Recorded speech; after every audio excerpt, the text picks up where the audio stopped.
Então vamos abrir o Santo Livro em Mateus capítulo 7, versículo 13 e 14. E chegamos hoje ao 26º culto sobre o Sermão do Monte. 26 cultos sobre o Sermão do Monte. Que coisa maravilhosa, não?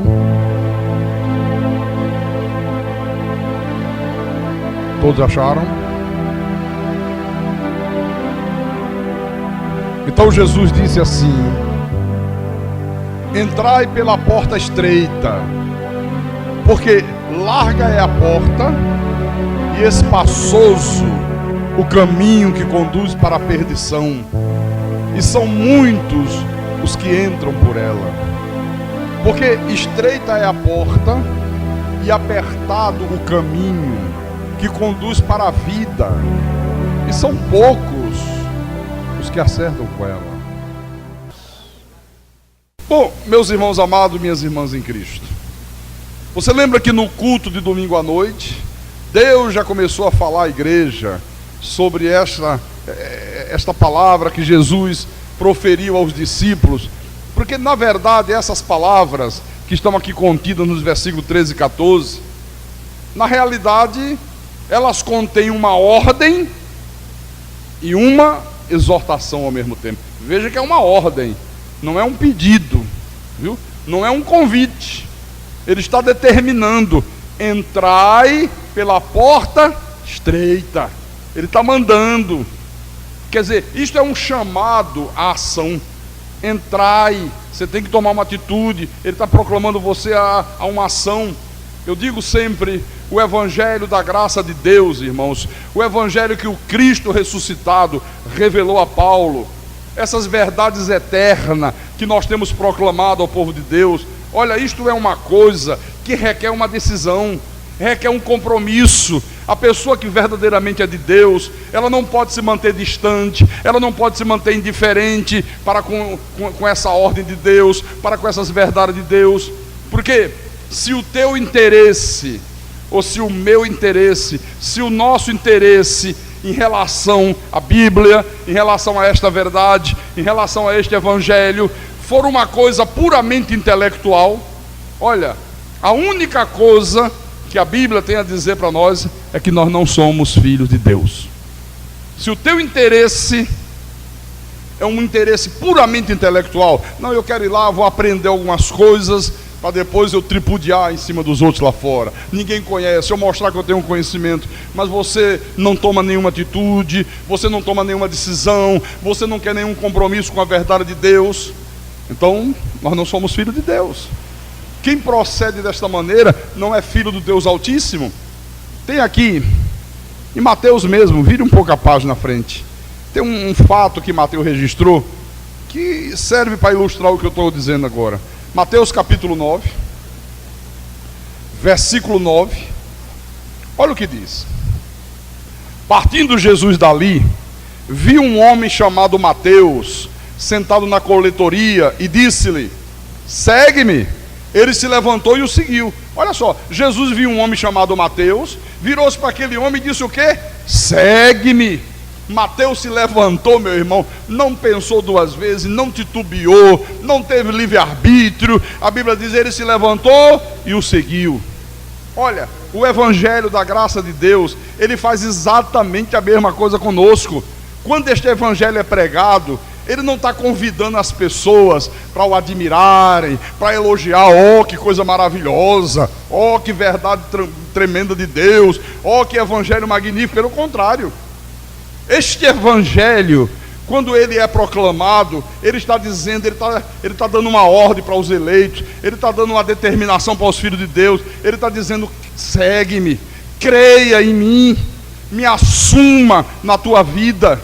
Então é sempre um chamado de Deus, uma determinação de Deus para você tomar uma decisão, para você ter um propósito firme com as verdades eternas do Pai. Amém? Jesus deu uma ordem aqui: entrai pela porta estreita. Entrai. Eu pergunto, você já entrou pela porta estreita? Você já rompeu com o sistema da lei, você já rompeu com as doutrinas dos homens, com as tradições mentirosas que hoje estão aí infestando a igreja, você já rompeu com o falso evangelho, você já rompeu com a iniquidade, você já rompeu com as coisas do paganismo, com as coisas do misticismo, você já se entregou totalmente a esta verdade do evangelho da graça de Deus? Vou repetir mais uma vez. O evangelho da graça de Deus, ele exige de quem é verdadeiramente filho de Deus uma tomada de decisão. Ele exige, isso é imperioso. Você tem que tomar uma decisão. Ou você o abraça e o ama, ou você o descarta e o odeia. Agora, não imagine você que esse caminho apertado, que vem logo após a porta estreita, que é o caminho das multidões, porque não é, mas não é mesmo. Aqui em Mateus capítulo 7, versículo 14, Jesus afirma isso categoricamente, peremptoriamente. Ele diz: porque estreita é a porta e apertado o caminho que conduz para a vida, e são poucos os que acertam com ela. Não é o caminho das multidões, não é o caminho da folia, não é o caminho do oba-oba, são poucos os que acertam com ela. Por isso que eu digo a você, meu irmão, olha, uma das piores coisas que pode acontecer ao povo de Deus, é o povo de Deus ouvir a verdade de Deus, ou ler sobre a verdade de Deus, dizer amém, concordar com a verdade, mas nunca tomar uma atitude a respeito da verdade. Essa é a pior coisa que pode existir com o povo de Deus. Você veja o exemplo do apóstolo São Paulo. Paulo, até ele ter um encontro com Jesus no caminho de Damasco, ele andava no caminho espaçoso do farisaísmo, ele andava no caminho espaçoso das doutrinas dos homens, do fanatismo religioso, mas quando ele ouviu a verdade dos lábios do justo, Paulo rompeu com tudo aquilo na mesma hora, no mesmo instante. Ele tomou uma decisão, né? Ele entrou pela porta apertada, pelo caminho estreito. Veja, por favor, Atos capítulo 9, versículo 20. Você vê, o homem era um fanático religioso, o homem era um fariseu, um homem que não aceitava a verdade de Deus, um homem que vivia bajulando os líderes da religião judaica. Mas quando ele ouviu a verdade de Jesus, quando ele teve um encontro com Jesus no caminho de Damasco, imediatamente esse homem toma uma decisão. Olha o que diz o versículo 20. E logo pregava nas sinagogas a Jesus, afirmando que este é o Filho de Deus. Versículo 21. Ora, todos que o ouviam estavam atônitos e diziam: não é este o que exterminava em Jerusalém os que invocavam o nome de Jesus? E para aqui veio precisamente com o fim de os levar amarrado aos principais sacerdotes? Olha, eles ficavam atônitos. Peraí, como é que pode? Que mudança brusca aconteceu na vida desse homem? Peraí, até ontem esse homem não chegou aqui cheio de raiva, cheio de ódio, perseguindo, chamando a turma de herege, veio para prender, veio para matar, veio para arrebentar. E como é que agora nós o ouvimos pregar justamente aquilo que ele condenava, justamente aquilo que ele não entendia, justamente aquilo que o incomodava? Ficava atônitos. Quantas vezes eu estou fazendo um programa de rádio e alguém liga e diz: pergunte aí a ele por que ele está cuspindo no prato que comeu. Né? Como é que pode? Ele antes cria em corrente, em óleo, enxofre, o diabo, o Satanás, o capeta, e agora ele condena. Está aqui, ó. Você crê nessas coisas até o momento que você tem um encontro com Deus, até o momento que Deus ilumina os teus olhos, até o momento que a verdade de Deus chega. Conhecereis a verdade e a verdade vos libertará. Versículo 22. Saulo, porém, mais e mais se fortalecia e confundia os judeus que moravam em Damasco, demonstrando que Jesus é o Cristo, era o Messias, era o Salvador.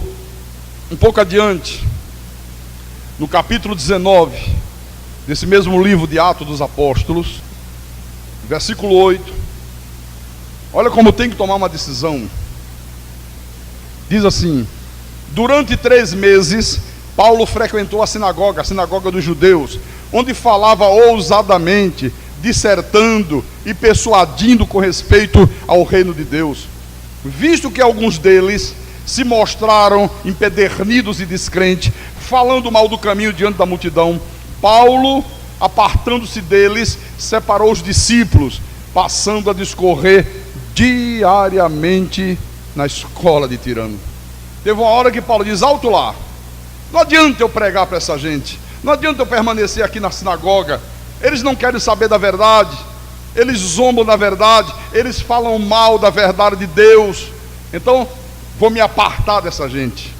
E aí se aparta do judaísmo e vai para a escola de Tirano, leva consigo só os discípulos, só aqueles que criam verdadeiramente na verdade de Deus.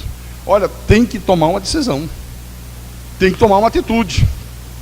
Em 1 de Timóteo, capítulo 1, versículo 12 e 13, o apóstolo diz: sou grato para com aquele que me fortaleceu, Cristo Jesus, nosso Senhor, que me considerou fiel, designando-me para o ministério.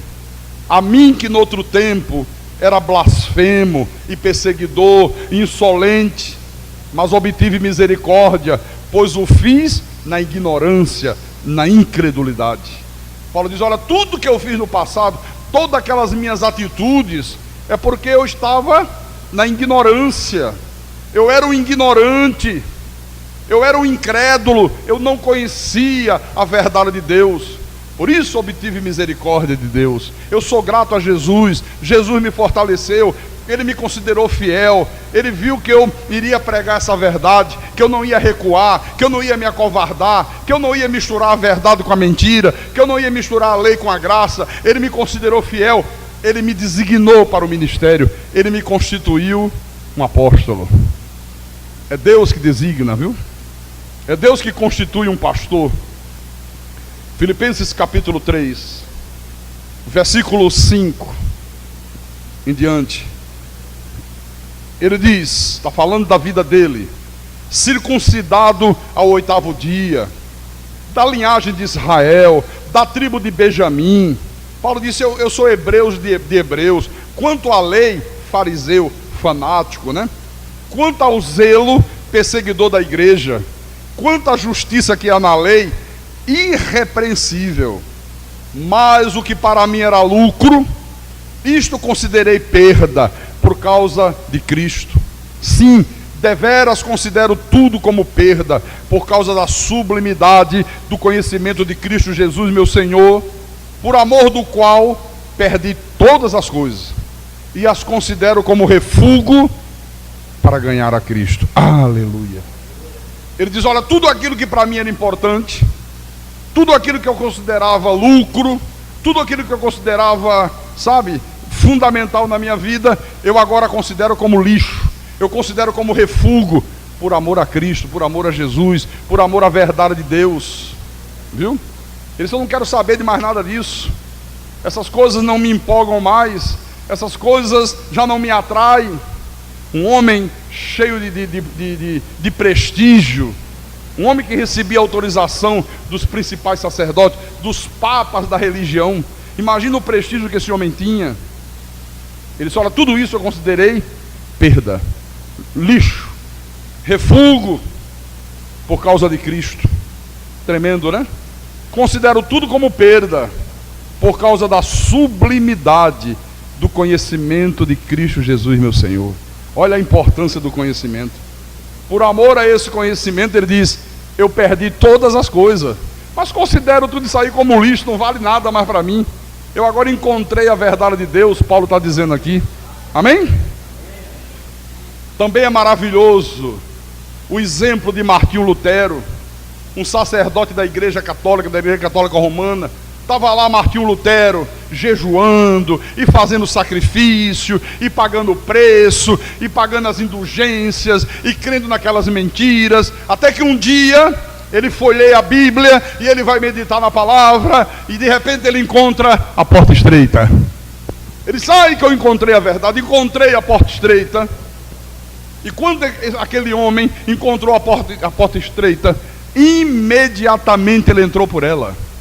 Na mesma hora, ele não titubeou, ele não pensou duas vezes. Martinho Lutero deu início no século XVI à grande reforma protestante.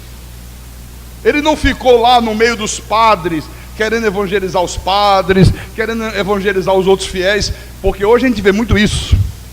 A pessoa ouve a verdade, né, de Deus, é a verdade, e continua no erro. Mas como é que você ouviu a verdade, como é que você crê nessa verdade, e você continua lá, onde não prega essa verdade? Não, sabe o que é? É que eu estou querendo evangelizar os irmãos. Eu estou lá para ver se eu evangelizo o pastor. Que história é essa de evangelizar pastor? Que história é essa de que vai evangelizar os outros irmãos? Não, isso é mentira, isso é desculpa, sabe? Isso é desculpa para boi dormir. É porque não quer romper com o erro, quer ficar nas duas coisas, sabe? Quer misturar luz com trevas. Então, eu quero que você entenda que até esse momento aqui, o apelo que Jesus vinha fazendo era para que aquelas pessoas que viviam enganadas pelos os falsos ensinamentos dos fariseus, para que aquelas pessoas que viviam escravizadas pelas doutrinas dos homens, que é o caminho espaçoso, né? Até aqui o apelo dele era para que as pessoas rompessem com aquilo, entrassem pela porta estreita, né? Eu fico me perguntando, o que será, meus irmãos, que exerce um fascínio tão grande sobre as pessoas, a ponto de, como nós vemos hoje aí, no mundo inteiro, verdadeiras multidões, arriscando tudo da sua vida espiritual, por causa de uma promessa a um santo, arriscando tudo da sua vida espiritual, numa corrente de 12 semanas, numa fogueira santa. Que fascínio é esse? Que feitiço é esse? Que consegue manter milhões e milhões e milhões de pessoas por esse caminho espaçoso. Porque será que nós poderíamos imaginar coisas mais vazias, coisa mais fútil do que essas coisas? Será que nós poderíamos imaginar?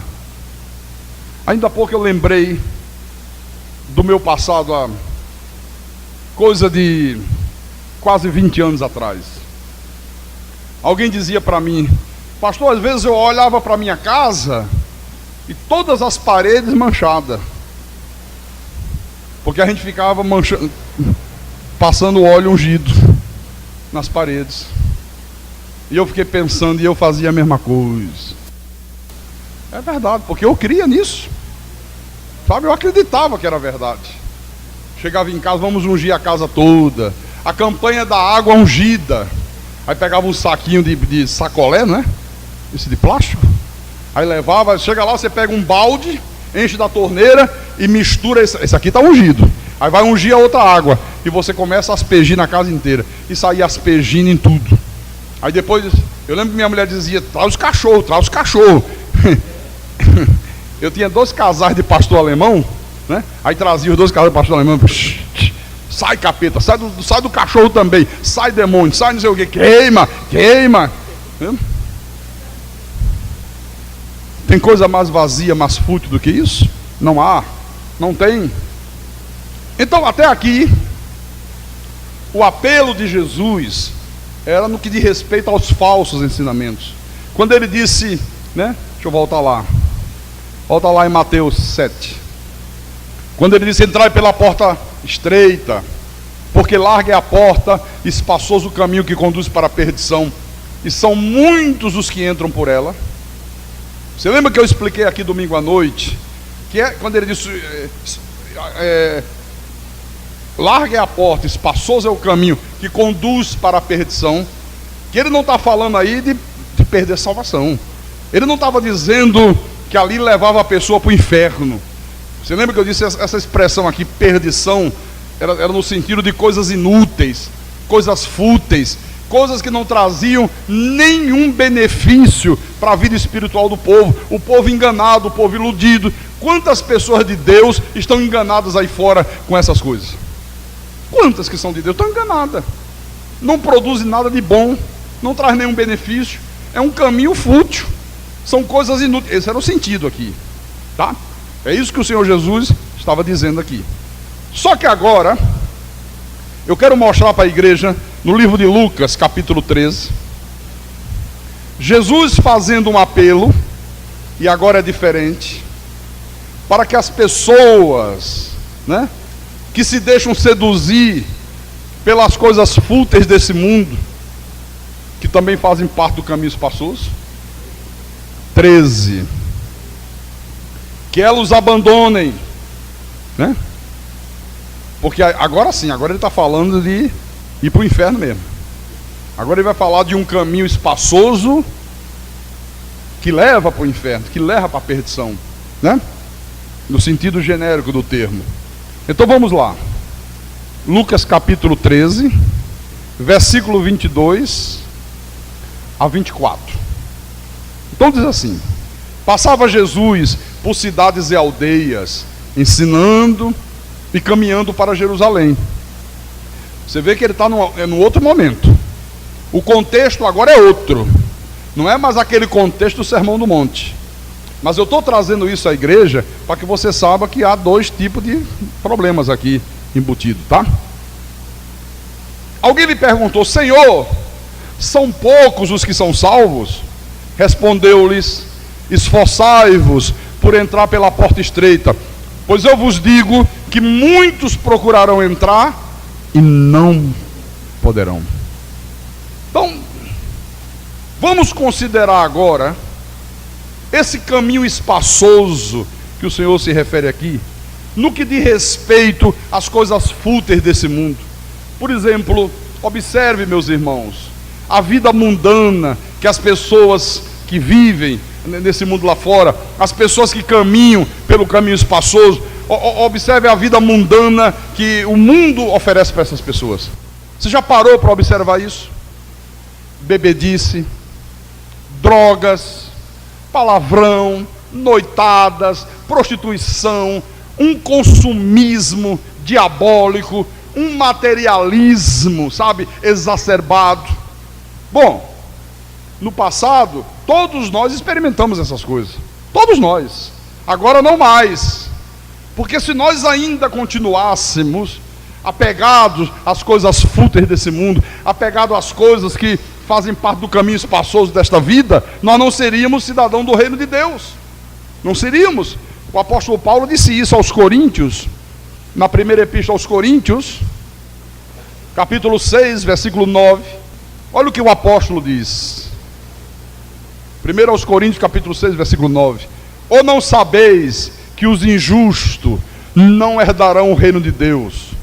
Não vos enganeis, nem impuros, nem idólatras, nem adúlteros, nem efeminados, o rosinha, né?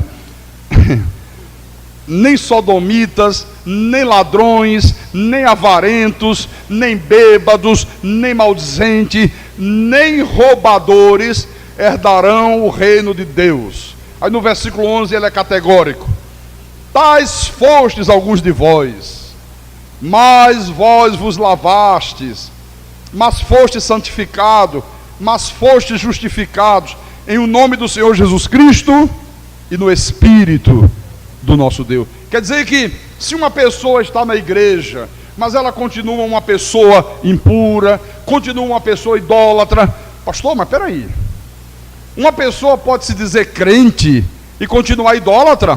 É o que você mais vê. Como é que é possível? Sabe qual é o problema? É que as pessoas não sabem qual é o conceito de idolatria. Idolatria é quando você direciona a tua fé para qualquer pessoa ou coisa,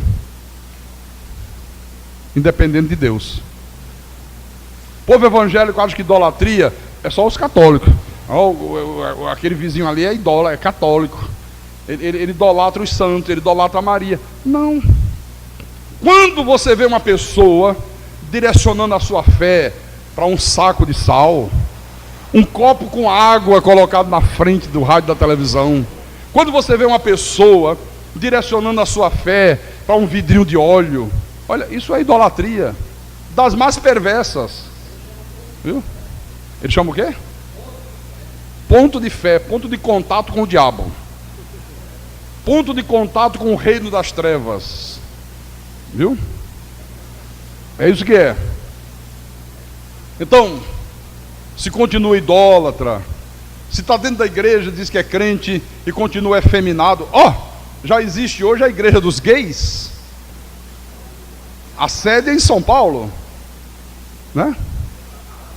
A igreja do Acalanto. Irmão, estuda mesmo. Eu também pesquiso, é verdade.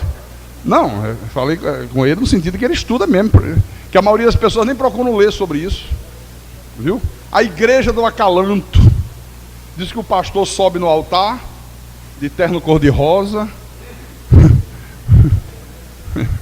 uma rosa vermelha, com a mãozinha assim, né? Bom.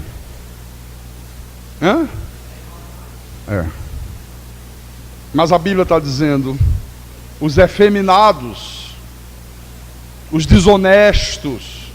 Como é que pode uma pessoa de Deus ser desonesta? Compra e não paga, trambica o outro, sonega imposto, é um comerciante e fica lá trambicando o governo, tirando nota fria, sabe, sonegando imposto, é um desonesto. Ele diz que uma pessoa que é avarenta, que é apegada aos bens materiais, que fica acumulando tesouro sobre a terra, o Senhor Jesus diz: não acumuleis tesouro sobre a terra, onde a traça e a ferrugem corrói, onde os ladrões escavam e roubam, mas acumulai tesouro nos céus. Aleluia, glória a Deus. Então, se é um fofoqueiro, está aqui, ele está dizendo: esta pessoa não faz parte do reino, não está andando no caminho apertado, ela está andando pelo caminho espaçoso, como nós éramos no passado. Ele disse: tais foste alguns de vós. Quantos de vocês aqui não foi uma dessas coisas aqui? Está aqui, ó.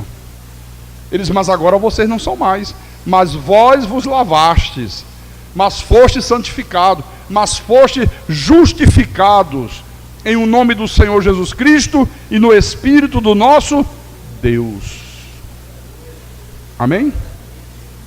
Olha, há algumas coisas que Paulo fala na Epístola aos Romanos, e algumas perguntas que o apóstolo faz à igreja, que eu acredito piamente que é um resumo perfeito de tudo que eu venho falando até aqui. Vou mostrar para você. Abre Romanos capítulo 6, versículo 17. Outrora, escravos do pecado. Nós éramos escravos do pecado. Contudo, viestes a obedecer de coração a forma de doutrina a que fostes entregue. Olha, esta obediência à graça de Deus não pode ser uma coisa forçada. Não pode ser uma coisa, sabe, que você fica, vamos lá, não. É de coração, é de boa vontade. É o Espírito de Deus que faz isso na vida da pessoa, né? E uma vez libertados do pecado, fostes feitos servos da justiça. Falo como homem, por causa da fraqueza da vossa carne. Assim como ofereceste os vossos membros para a escravidão da impureza e da maldade, para a maldade. Olha como é que era o nosso passado, irmão. Nós oferecemos o nosso corpo por inteiro para a escravidão da impureza e da maldade para a maldade. Assim, oferecei agora os vossos membros para servirem à justiça para a santificação. Ele está dizendo, da mesma maneira que no passado você não media esforços, né, para praticar impureza, maldade para maldade, então agora não meça esforços para consagrar toda a tua vida, todo o teu corpo, para servir à justiça para a santificação, para ser uma pessoa de vida santa. E quantas vezes as pessoas não desejam fazer isso?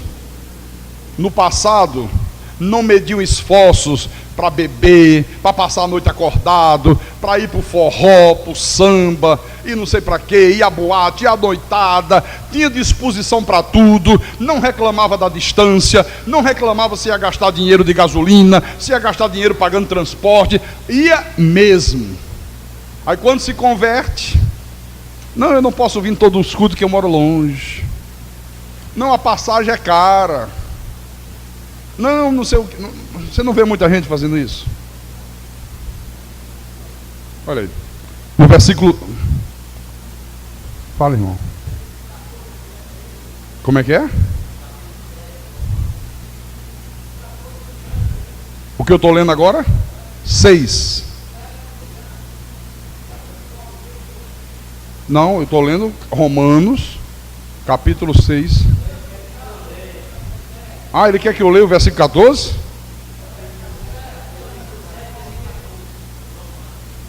Porque bem sabemos que a lei é espiritual. É isso aí? Eu, todavia, sou carnal, vendido à escravidão do pecado, porque nem mesmo compreendo o próprio modo de agir, pois não faço o que prefiro, e sim o que eu detesto. Ora, se faço o que não quero, consinto com a lei que é boa. E o que é que tem? Ah, mas espera aí, irmão, se eu for mudar para isso aqui, aí eu vou mudar todo o rumo da pregação. Eu posso te explicar quando terminar o culto. Aí eu explico isso aqui para o irmão, tá? Senão eu vou para outra história, vou para outro lugar, e aí eu perco todo o sentido do que eu estou falando aqui. Mas depois do culto pode vir no gabinete que eu te explico. Bom, continuando, versículo 20. Porque, quando eras escravo do pecado, estavas isento em relação à justiça. Naquele tempo, olha as perguntas que Paulo faz. Naquele tempo, que resultado colhestes? Somente as coisas de que agora vos envergonhais, porque o fim delas é morte. Agora, porém, libertados do pecado, transformados em servos de Deus, tendes o vosso fruto para a santificação e, por fim, a vida eterna. Porque o salário do pecado é a morte, mas o dom gratuito de Deus é a vida eterna em Cristo Jesus, nosso Senhor.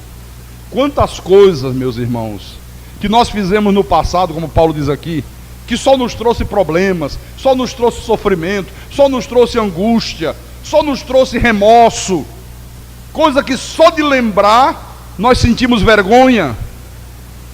Você já imaginou que era um homem que se embriagava e chegava em casa bêbado, tombando? Você dá para imaginar esse homem depois de convertido e lembra do seu passado? A vergonha que ele sente, da vergonha que ele... A vergonha que ela sente de lembrar, uma pessoa que era desonesta, uma pessoa que era um mentiroso contumaz, uma pessoa que era violenta. Isso, olha, o que vocês escolheram de bom com isso aí? O que isso trouxe de bom para a vida de vocês? Coisas que só de vocês lembrarem, vocês sentem vergonha.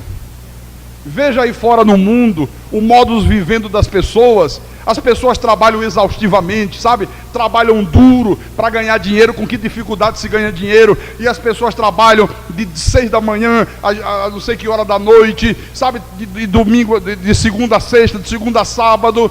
Com que objetivo? Ganhar dinheiro para depois gastar aquele dinheiro em coisas que não acrescentam nada à vida delas. Esse é o modus vivendi do mundo lá fora. Então, a pessoa trabalha a semana toda.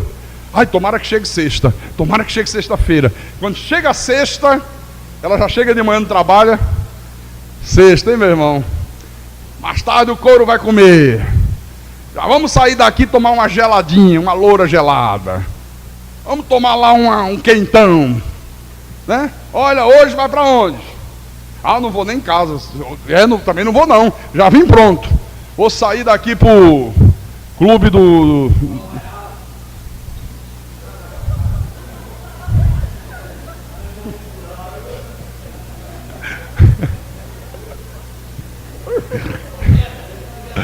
Ai, Jesus.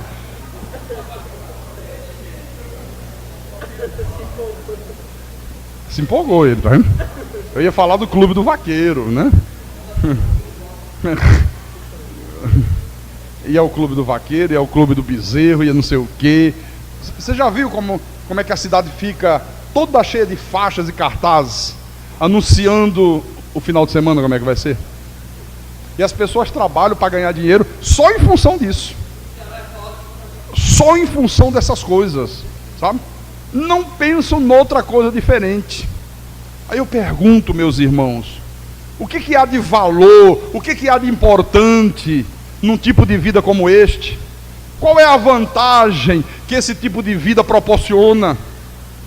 O que as pessoas que vivem dessa forma aproveitam no que diz respeito aos valores morais, aos valores espirituais, aos valores intelectuais?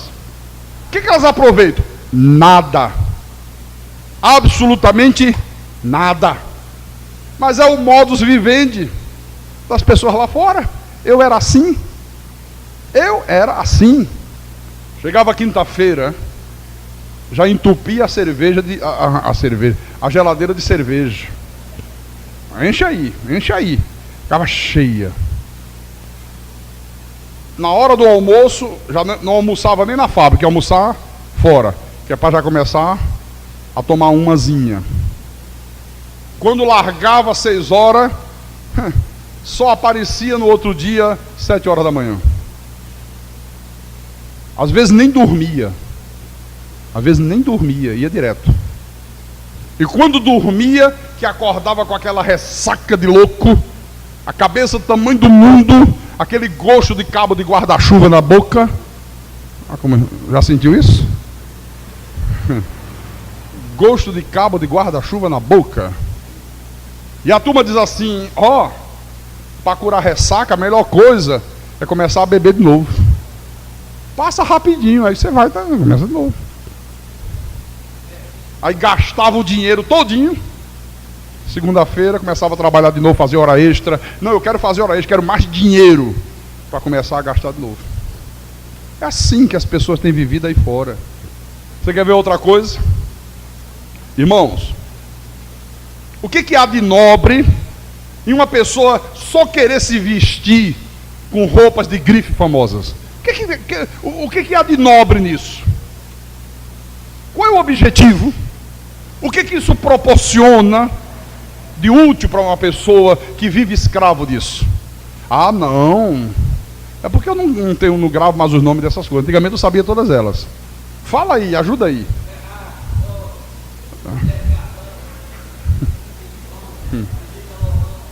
Meu secretário para assuntos gerais. Não, eu só quero. Ferrari é roupa, é? Ferragem. Não, eu só quero uma roupa Ferragem. Não, eu só quero usar um terno Pierre Cardin. Não, eu só quero comprar uma roupa Yves Saint Laurent. Tem uma marca de camisa aí. Tem uma marca de camisa aí que é 75, é isso? Bom, essas coisas aí. Por que as pessoas vivem assim? Por que as pessoas procedem assim? Sabe por quê? Porque a pessoa, ela quer se tornar conhecida pela roupa que ela veste. Uma pessoa que é escravo dessas coisas, ela quer causar impressão nos outros. O único objetivo dela, sabe, é um exibicionismo idiota. Totalmente idiota.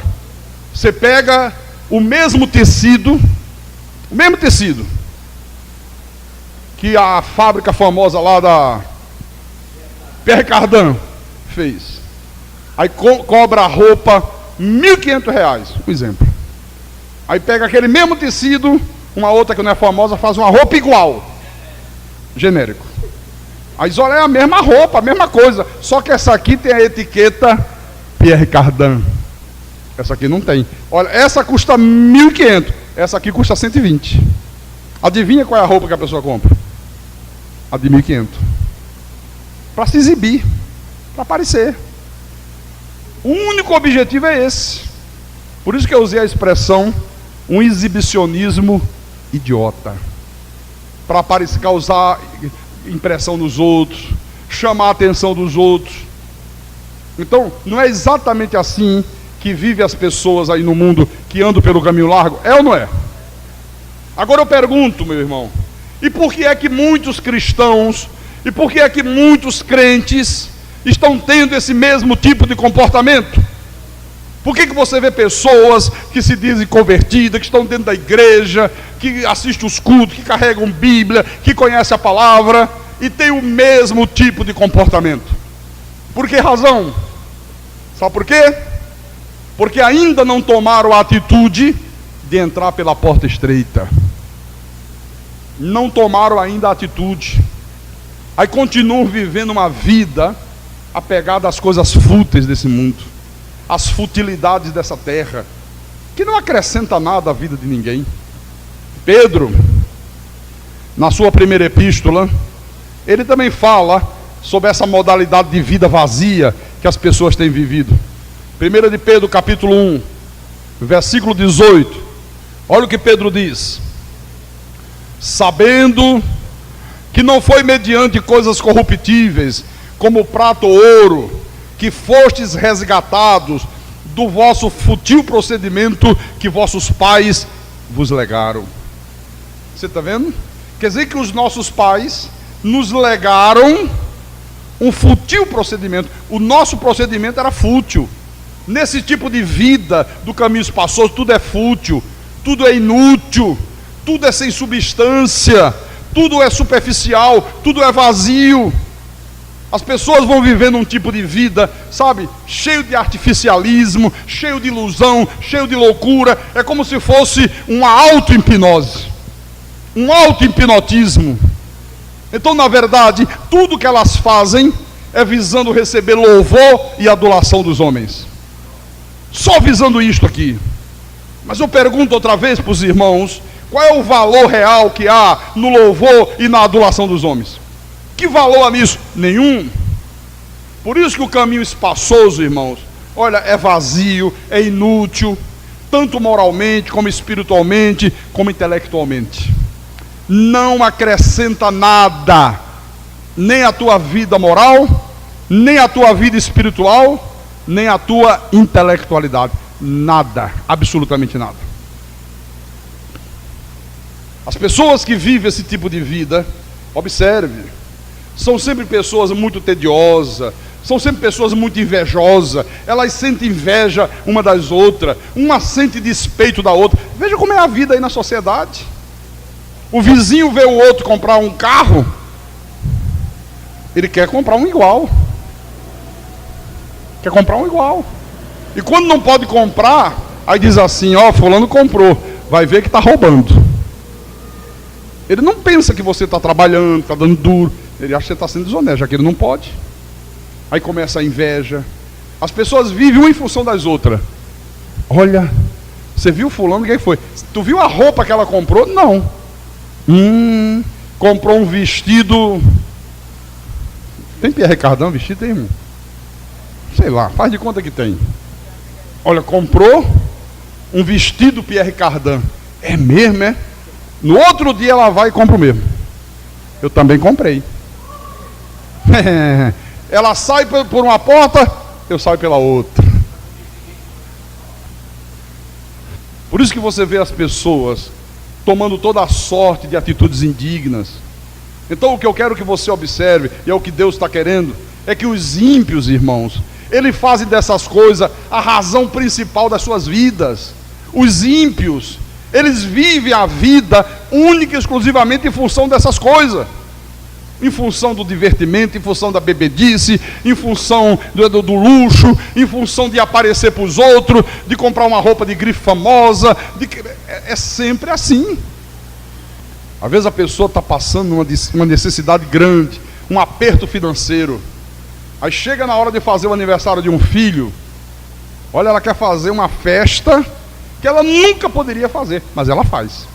Ela fica endividada, sabe? Ela não quer nem saber as consequências. Não, eu quero fazer num buffet. Olha, onde é que é um buffet luxuoso? Não, eu quero fazer na Aldeota. O cara mora lá. Aonde?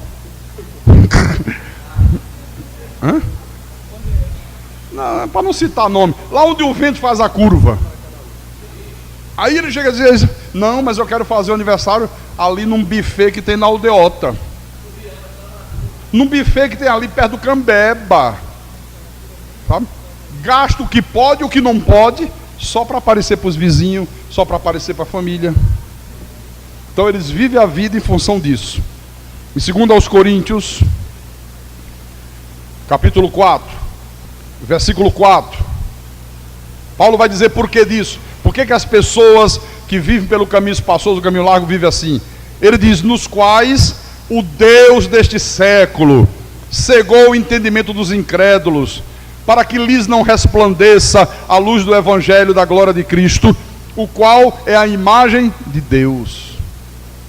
Por isso a pessoa vai desfrutando dessas coisas, a pessoa se embriaga, a pessoa se torna um viciado no cigarro, nas drogas, ela se prostitui, ela faz farras uma atrás da outra, e estão sempre procurando demonstrar que são felizes com essas coisas. Já observou? Eles estão sempre querendo dizer que isso traz felicidade para eles. É mentira. Agora eu pergunto, irmãos, e quando essas pessoas já estiverem velhas, e quando elas já estiverem decrépitas, e quando o último inimigo, que é a morte, subitamente chegar para elas? Porque a morte chega de repente. A turma estava lá passeando no centro de São Paulo. Quando que ia imaginar que ia abrir aquela cratera ali? Quando que o chão ia se abrir?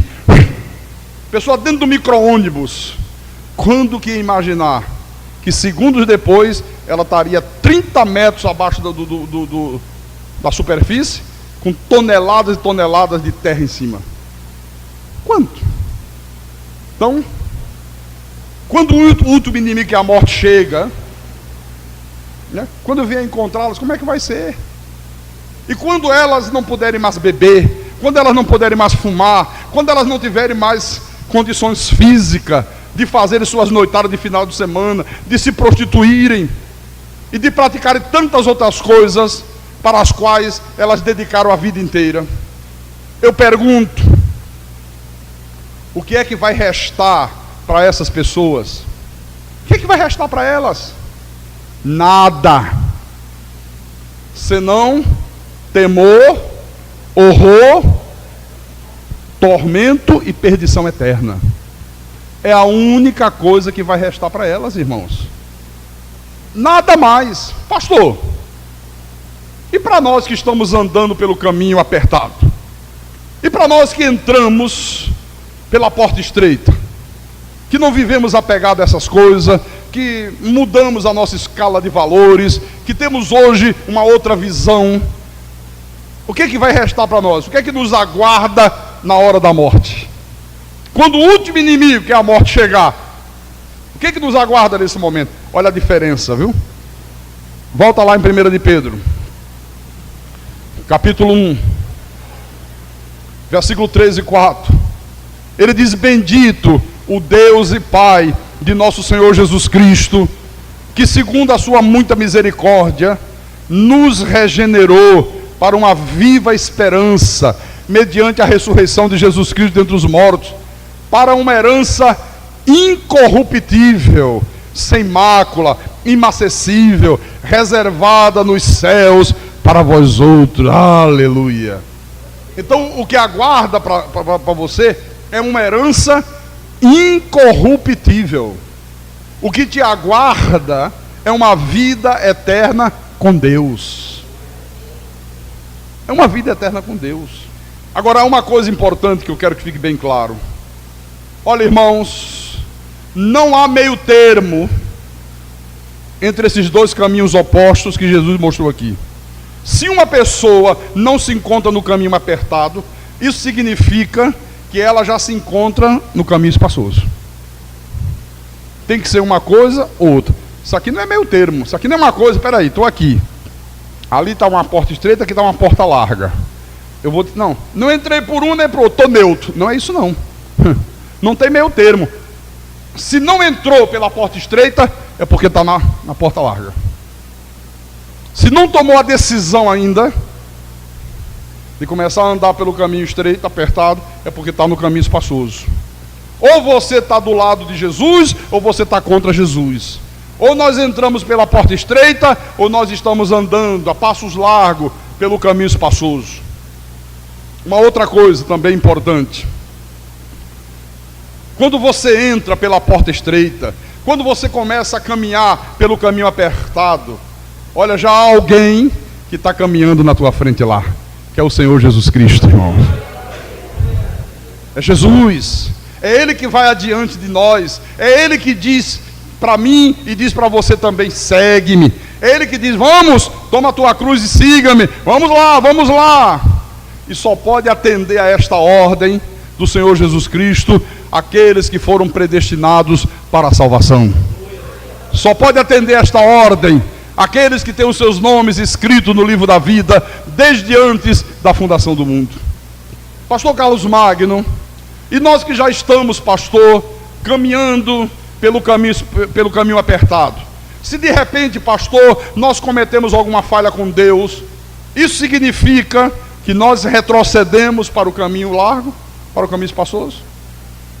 Eu estou pelo caminho apertado, estreito, de repente eu cometo um erro, de repente eu cometo uma falha, de repente eu cometo um pecado, isso significa que eu retornei para o caminho espaçoso? Não, absolutamente não.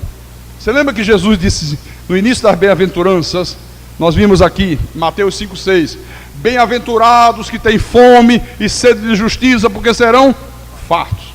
Olha, a pessoa que tem fome e sede de justiça não é uma pessoa absolutamente perfeita. Não, absolutamente não. A pessoa que tem fome e sede de justiça não é aquela pessoa impecável, que você não tem nenhuma falha, que não tem nenhum defeito, que não pratica nenhum pecado. Não, irmãos, enquanto nós vivermos neste mundo, enquanto nós vivermos nesse corpo de carne, nós nunca vamos encontrar ninguém assim. Ninguém é impecável, ninguém é perfeito. Pode ser crente, membro de igreja, pode ser pastor, ninguém é perfeito. Diga: ninguém é perfeito. A pessoa que tem fome e sede de justiça, ela entrou pela porta estreita, ela está caminhando pelo caminho apertado, ela pode eventualmente falhar, ela pode eventualmente cometer seus erros, mas ela continua pelo caminho apertado. Ela está sempre se esforçando para viver uma vida reta aos olhos de Deus. Então, as eventuais falhas, os nossos eventuais erros, não significa dizer que aquela pessoa que falhou, que aquela pessoa que errou, voltou para o caminho espaçoso. 1000 vezes não.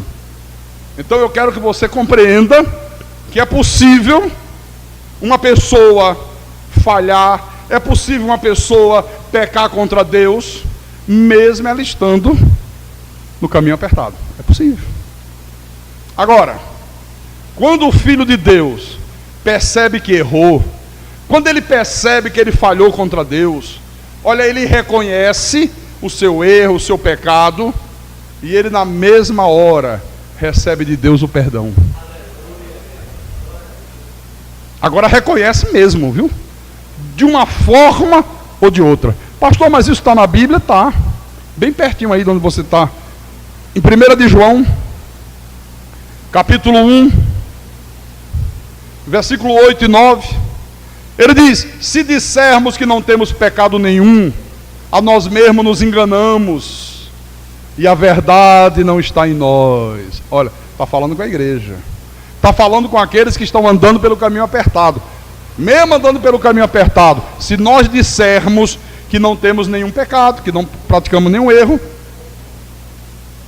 a nós mesmos nos enganamos, e a verdade não está em nós. Versículo 9. Se confessarmos os nossos pecados, Ele é fiel e justo para nos perdoar os pecados e nos purificar de toda injustiça. Então, quando alguém está andando no caminho apertado e de repente aquela pessoa peca, o que acontece, pastor? Ela interrompe a sua comunhão com Deus, mas ela não saiu do caminho apertado, ela continua lá. O exemplo mais clássico que eu encontro acerca disso na Bíblia é o exemplo de Davi. Olha só, abra em Atos dos Apóstolos, Atos capítulo 13.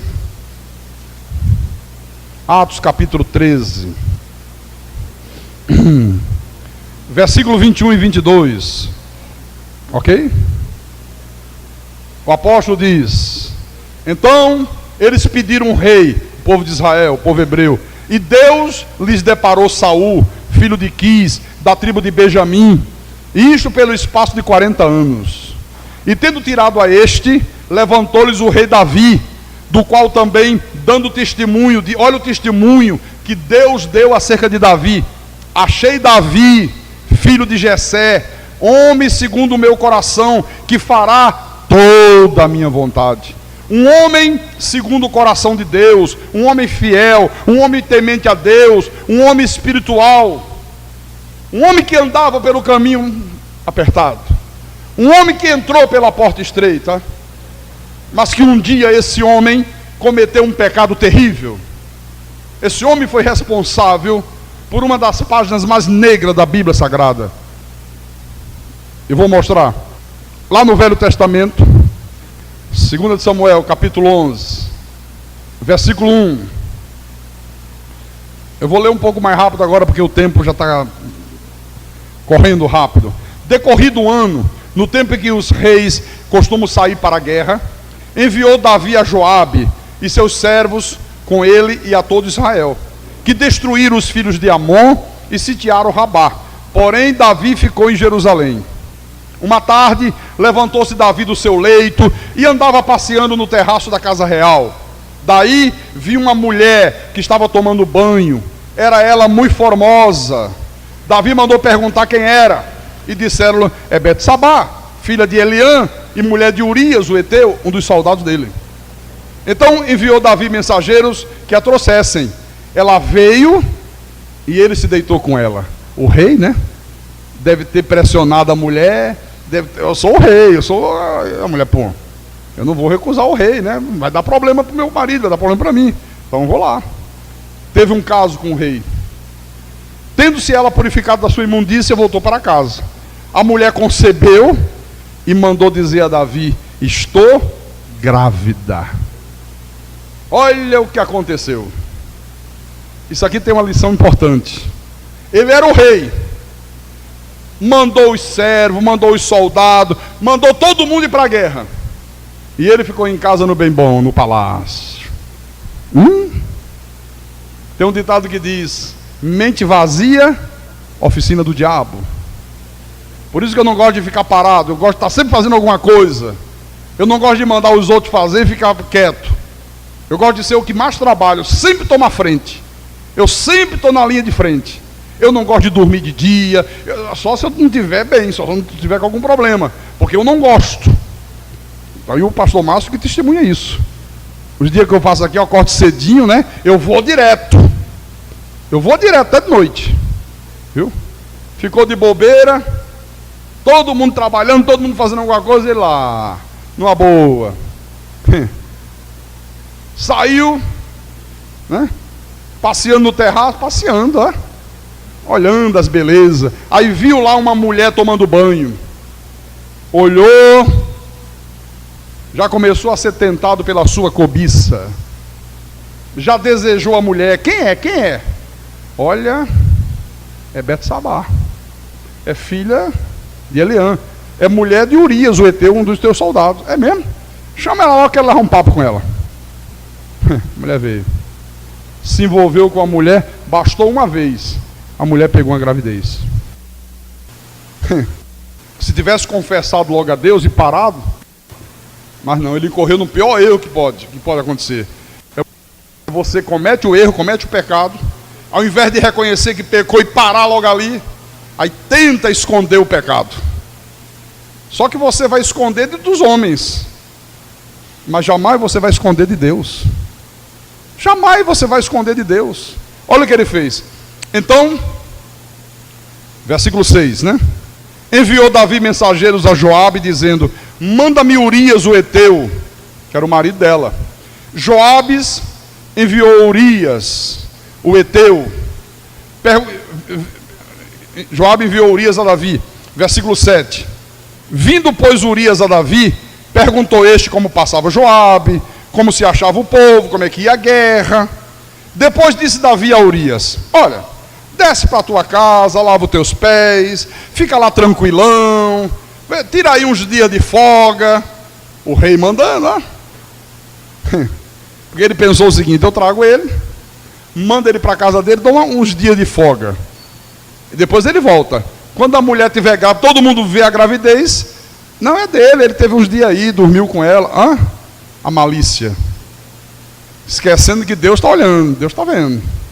Saindo Urias da casa real, logo se lhe seguiu um presente do rei. Ainda mandou um presente para o homem. Porém Urias se deitou à porta da casa real, com todos os servos do seu senhor, e não desceu para a sua casa. Fizeram-no saber a Davi, dizendo: olha, rei, Urias não desceu para a sua casa, não foi para a casa dele.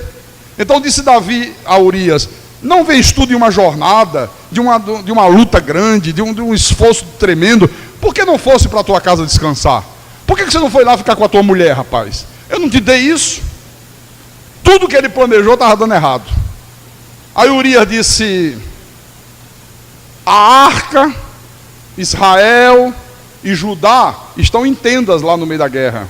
Joabe, o meu senhor, e os servos de meu senhor estão acampados ao ar livre. Estão lá sofrendo, né? Estão lá enfrentando o calor da batalha. E hei eu de entrar na minha casa para comer e beber e me deitar com minha mulher? E desfrutar do bem bom? Olha, rei, tão certo como tu vives e como vive a tua alma, não farei tal coisa. Aí Davi disse: ai meu Deus do céu, não deu certo o plano. Não deu certo, o homem não quer ir para casa. Eu quero que o homem vá para casa, que fique com a mulher dele. Tem dias que ele está longe da mulher, está lá na batalha, na guerra. Olha, vai lá, tua mulher te espera. Não, meus amigos estão lá, comendo o pão que o diabo amassou, arriscando a vida, dormindo em tendas de lona, no meio do deserto, do calor, e eu vou para casa, e eu vou ficar lá no bem bom? Não, não vou não, rei. Não tem jeito, não aceito isso. Falhou o plano. A tentativa de encobrir o pecado falhou. Olha, irmãos, preste atenção. É melhor confessar para Deus, é melhor deixar o erro, do que você persistir no erro, tentando encobrir o erro. Você pode encobrir de qualquer pessoa. Você pode encobrir da tua mulher, você pode encobrir do teu marido, você pode encobrir da tua família, do teu irmão, do teu vizinho, dos teus colegas de trabalho, você pode encobrir do pastor da igreja, mas você jamais vai encobrir de Deus. Jamais vai encobrir de Deus. Não se deu por vencido. Olha o que ele fez. Versículo 14. Pela manhã, Davi escreveu uma carta a Joabe, que era o comandante do exército, e mandou ela pelas mãos de: olha, entrega aí, Urias, entrega lá para o comandante, lacrada, segredo. Escreveu na carta dizendo: põe Urias na frente da maior força de peleja, coloca ele lá na linha de frente, lá onde a batalha é vida ou morte, lá onde não tem chance de escapar, e deixa ele sozinho, para que ele seja ferido pelos inimigos e morra. Que coisa, hein? Tendo, pois, Joabe sitiado a cidade, pôs Urias no lugar onde ele sabia que estavam os homens valentes do inimigo, os mais perigosos. Saindo os homens da cidade e pelejando com Joabe, caíram alguns do povo, dos servos de Davi, e morreu também Urias o Eteu. Agora o homem morreu na batalha. Então Joabe enviou notícias e fez saber a Davi tudo o que se dera na batalha. Parecia que estava tudo resolvido. Parecia que estava tudo tranquilo. Aí ele disse: opa, agora me livrei do problema. Agora o homem morreu, não vai ter mais constrangimento, não vai ter mais problema, ele não vai cobrar da mulher. Vem cá, eu estou lá no exército, você está grávida, o que é que você fez? O que é que houve? Não vai ter mais esse problema, me livrei do problema. Agora está tudo absolutamente tranquilo. Ninguém sabe do que eu fiz. Deus sabia. Deus sabia. O problema era esse, Deus sabia. No versículo 26. Versículo 26. Ouvindo, pois, a mulher de Urias que seu marido era morto, ela o pranteou, tirou o luto. Passado o luto, Davi mandou buscá-la e a trouxe para o palácio. Tornou-se ela sua mulher e lhe deu à luz um filho. Porém, isto que Davi fizera foi mal aos olhos do Senhor. Irmãos, Nada fica oculto aos olhos de Deus. Agora presta atenção numa coisa. Às vezes o pecado é uma coisa tão terrível que a pessoa fica como se estivesse anestesiada. É como se ela estivesse dormindo. É preciso que Deus vá lá e dê um solavanco. É preciso que Deus diz: acorda, meu filho. Acorda, você não está vendo como é que está a tua vida? Você não está vendo como é que você está vivendo? Você não está vendo que isso é a tua ruína? É preciso que Deus dê um solavanco na gente. Deus fez isso com Davi, através do profeta Natã. Às vezes é preciso Deus dar um solavanco, sabe? Que parece que o pecado vai anestesiando você. Você parece que fica anestesiado, parece que fica sem forças para reagir. Olha o que aconteceu. Capítulo 12, versículo 1. O Senhor enviou Natã a Davi. Chegando Natã a Davi, disse-lhe: Rei, é o seguinte: havia numa cidade 2 homens, um rico e outro pobre. O rico tinha ovelhas, tinha gado em grande número, mas o pobre não tinha coisa nenhuma, senão uma cordeirinha que comprara e que criara, e que em sua casa crescera, junto com seus filhos, comia do seu bocado, do seu copo bebia, dormia nos seus braços. Ele tinha aquela cordeirinha como uma filha. Aí veio um viajante, chegou na casa do homem rico, e o homem rico não quis tomar das suas próprias ovelhas, não quis pegar do gado para dar de comer ao viajante que viera a ele, mas tomou a cordeirinha do homem pobre e a preparou para o homem que lhe havia chegado. Davi está ouvindo a história, né? Mas como é que é a história, rapaz? O cara rico, cheio de animais, cheio de coisa, aí recebe um viajante, não quer usar nenhum dos animais dele, foi lá e pegou a cordeirinha do pobre, só tinha uma. Foi. Olha, o furor de Davi se acendeu, ficou furioso contra o homem que fez isso, né? E disse a Natã, estou lendo o versículo 5: tão certo como vive o Senhor, o homem que fez isso deve ser morto. O homem que fez uma coisa dessa deve morrer. E pela cordeirinha restituirá 4 vezes, porque fez tal coisa, e porque não se compadeceu, não teve compaixão do pobre. Então disse Natã a Davi: tu és o homem. Pense, você é esse homem, rei, que fez essa perversidade. Você com tantas mulheres no teu harém, e você vai pegar a pobre da mulher do homem, que só tinha uma mulher, só tinha uma esposa. Você é o homem, tu és o homem. Olha aqui. Assim diz o Senhor, Deus de Israel: eu te ungi rei sobre Israel, eu te livrei das mãos de Saul, dei-te a casa de teu Senhor, as mulheres de teu Senhor em teus braços, e também te dei a casa de Israel e de Judá. E se isto fora pouco, eu teria acrescentado tais e tais coisas. Porque, pois, desprezaste a palavra do Senhor, fazendo o que era mal perante ele, a Urias o heteu feriste a espada, a sua mulher tomaste por mulher, depois de o matar com a espada dos filhos de Amon. Agora, pois, não se apartará a espada jamais da tua casa, porquanto me desprezaste e tomaste a mulher de Urias o heteu para ser tua mulher. Assim diz o Senhor: eis que da tua própria casa suscitarei o mal sobre ti, e tomarei das tuas mulheres a tua própria vista, e as darei a teu próximo, o qual se deitará com elas em plena luz deste sol. Porque tu o fizeste em oculto, mas eu farei isto perante todo Israel e perante o sol. Então disse Davi a Natã, agora ele acorda: pequei contra o Senhor. Disse Natã a Davi: também o Senhor te perdoou o teu pecado, não morrerás. Deus já perdoou, você não vai morrer.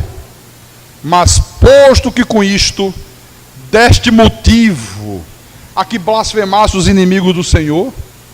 Olha, quando você peca contra Deus, quando você faz coisa que Deus abomina, os inimigos de Deus, olha, blasfemam. Olha lá o crente, olha lá, tá vendo? Para que eu vou para a igreja? Olha o que adianta estar na igreja, olha lá, olha o que ele faz. Blasfemam contra o Senhor. Então, o filho que te nasceu vai morrer. Deus disse: olha, esse filho que nasceu dessa tua aventura aí, Vai morrer. Não vai viver. E morreu mesmo. Morreu mesmo. Irmãos, Davi entrou na disciplina de Deus. Davi perdeu o filho. Davi começou a enfrentar rebeliões no seu reino. Olha, esse homem passou a enfrentar problema de toda a sorte na vida. Chegou um momento que esse homem se sentiu doente, esse homem se sentiu depressivo, esse homem se sentiu como se o corpo dele estivesse todo cheio de pus. Esse homem se sentiu nas profundezas do inferno. Mas ele continuou no caminho apertado. Sabe? Ele continuou com temor a Deus, na obediência a Deus. Ele pecou, ele errou. Depois que Natan falou com ele, aqui ele sentiu o drama, ele acorda e ele começa a ver as consequências do pecado. Deus disse: olha, agora a espada vai vir sobre a tua casa. Teu filho vai morrer. Vai ter rebelião. Problema de toda ordem esse homem teve. É quando ele escreve o Salmo 51. Rapidamente para a gente terminar. Salmo 51, versículo 1. Aí ele diz: compadece-te de mim, ó Deus, segundo a tua benignidade, e segundo a multidão das tuas misericórdias, apaga as minhas transgressões, lava-me completamente da minha iniquidade, purifica-me do meu pecado, pois eu conheço as minhas transgressões, o meu pecado está sempre diante de mim. Olha, era de dia, de noite, o homem estava dormindo, sonhava com o que ele tinha feito, acordava aquilo na mente perturbando ele. Olha que desespero passou a ser a vida deste homem. Pequei contra ti somente, fiz o que é mal perante os teus olhos, de maneira que serás tido por justo no falar e puro no teu julgar. Eu nasci na iniquidade, em pecado me concebeu minha mãe. Eis que te comprazes na verdade, no íntimo e no recôndito, me fazes conhecer a sabedoria. Purifica-me com ísopo e ficarei limpo. Lava-me, Senhor, e ficarei mais alvo que a neve. Faze-me ouvir júbilo e alegria, para que exultem os ossos que esmagaste. Olha, esse homem se sentiu desenganado dos médicos. Ele se sentiu doente. Uma vez um homem me procurou e disse: pastor, eu estou desesperado, pastor. Estou com AIDS. Eu disse: você está com AIDS? Já fez exame? Ele disse: não. Mas como é que você sabe que está? Não, porque eu tenho certeza que eu estou. Mas como é que você sabe? Não, pastor, porque eu sou crente e eu peguei uma mulher aí, tive uma aventura com ela, olha, fiquei não sei quanto tempo, e agora eu estou com isso na minha cabeça, eu estou com AIDS. Olha, você vê? Começou a imaginar que estava com AIDS. Não estava, não. Faz-me ouvir júbilo e alegria, para que exultem os ossos. Era Deus fazendo isto. Esconde o rosto dos meus pecados e apaga todas as minhas iniquidades. Cria em mim, ó Deus, um coração puro. Renova dentro de mim um espírito inabalável. Não me repulse da tua presença, nem me retires do teu Santo Espírito. Restitui-me a alegria da tua salvação e sustenta-me com espírito voluntário. Até a alegria da salvação esse homem perdeu. Já não sentia mais o gozo do Espírito Santo. Já não sentia mais o Espírito de Deus na vida dele. Ele achava que Deus tinha retirado o Espírito Santo. É assim que a pessoa que anda no caminho apertado fica quando peca contra Deus. Não volta por caminho espaçoso, não volta. Mas ela interrompe a sua comunhão com Deus. As consequências são trágicas. Restitui-me a alegria da tua salvação e sustenta-me com espírito voluntário. Então ensinarei aos transgressores os teus caminhos, e os pecadores se converterão a ti. Livra-me dos crimes de sangue, ó Deus, Deus da minha salvação, e a minha língua exaltará a tua justiça. Abre, Senhor, os meus lábios, e a minha boca manifestará os teus louvores. Quer dizer que quando ele pecou, ali foi interrompida a sua comunhão com Deus. Mas em nenhum momento Davi saiu do caminho apertado. Em nenhum momento confessou o seu pecado, se reconciliou com Deus e continuou a sua caminhada com Deus. Viu? Homem segundo o coração de Deus. Pastor, quer dizer que dá uma pecadinha de vez em quando, não tem problema, né? Só se você for louco. Só se você quiser mergulhar na cratera do metrô. Você não está vendo as consequências que sobreveio à vida desse homem? Às vezes as pessoas pensam essas bobagens, né? Tá vendo? Davi fez e se deu bem. Deus perdoou? Sim, Deus perdoou. Mas olha o preço que esse homem pagou. Perdeu o filho. Viu os próprios filhos se rebelarem contra ele. Teve um dos filhos de Davi que pegou as próprias esposas do pai. Você quer uma tragédia dessa na tua vida? Então, por favor, não pense, já que não sai do caminho apertado, continua bem com Deus. Então, de vez em quando vou dar uma pecadinha. Não faça isso. Não cometa essa loucura. Você destrói tua vida, você destrói tua família. Olha, você destrói tua saúde, você destrói a tua paz, você destrói tudo. Eu quero fechar mostrando o que é que esse homem aqui escreveu, inspirado por Deus, claro, e que retrata a sua própria experiência, né? Que é o Salmo 37, versículo 23 e 24. E aqui eu fecho a minha homilia dessa noite. Salmo 37, versículo 23 e 24. Ele disse: o Senhor firma os passos do homem bom. O homem que é temente a Deus, o homem que ama a verdade de Deus, o homem que não se desvia nem para a direita nem para a esquerda, o homem que já entrou pela porta estreita, que está andando pelo caminho apertado. Deus firma o passo desse homem. E no seu caminho se compraz. Se cair, não ficará prostrado, porque o Senhor o segura pela mão. Parece uma coisa boa assim a princípio, não parece? Quer dizer que se cair, não fica, Deus levanta. É verdade. Mas e o preço que paga? E o preço que esse homem pagou? Esse homem viveu num verdadeiro inferno de vida, por causa do seu erro, por causa do seu pecado. Então eu mostrei esse exemplo, apenas para você compreender que pode uma pessoa, mesmo no caminho apertado, pecar. Pode. Não sai do caminho apertado, não volta para o caminho espaçoso, não volta. Permanece no caminho apertado. Mas ela quebra a comunhão com Deus. Ela sofre disciplina de Deus. Ela paga um preço muito caro. E isso é importante você saber, para amanhã não pensar bobagem. Vou dar uma pecadinha. Olha, 5 minutos de prazer destruiu a vida desse homem. Às vezes é 5 minutos só. Um prazer, ai que delícia. Aí depois da delícia você vai ver o que é que vai vir. Aí a terra se abre, meu irmão, igual o buraco do metrô em São Paulo. Aí quando você olha, tem tonelada de terra em cima de você. E para sair dali, meu irmão, é duro. Duro, muito duro.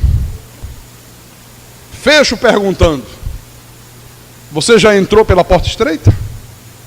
Já assumiu essa verdade da graça? Já se conscientizou que aqui está a verdade de Deus? Já rompeu com tudo que é errado? Você hoje se esforça para estar na igreja em todos os cultos? Ou você vem na igreja de vez em quando tem vontade? Pastor, aí a coisa pega. É porque você ainda está no caminho espaçoso. É que você não entrou ainda pela porta estreita. Então, o Senhor está dizendo para você nessa noite: entrai pela porta estreita. Entrem rápido pela porta estreita. Larga esse caminho espaçoso desse mundo. Larga aquilo que esse mundo dá tanto valor. Não viva dominado pelas coisas que dominam esse mundo. E quem tem ouvidos, ouça o que o Espírito falou à igreja nessa noite, em nome de Jesus e para a glória do Deus Todo-Poderoso. Glorifica a Deus com palmas. Fique de pé. Feche os teus olhos. Curva a tua cabeça.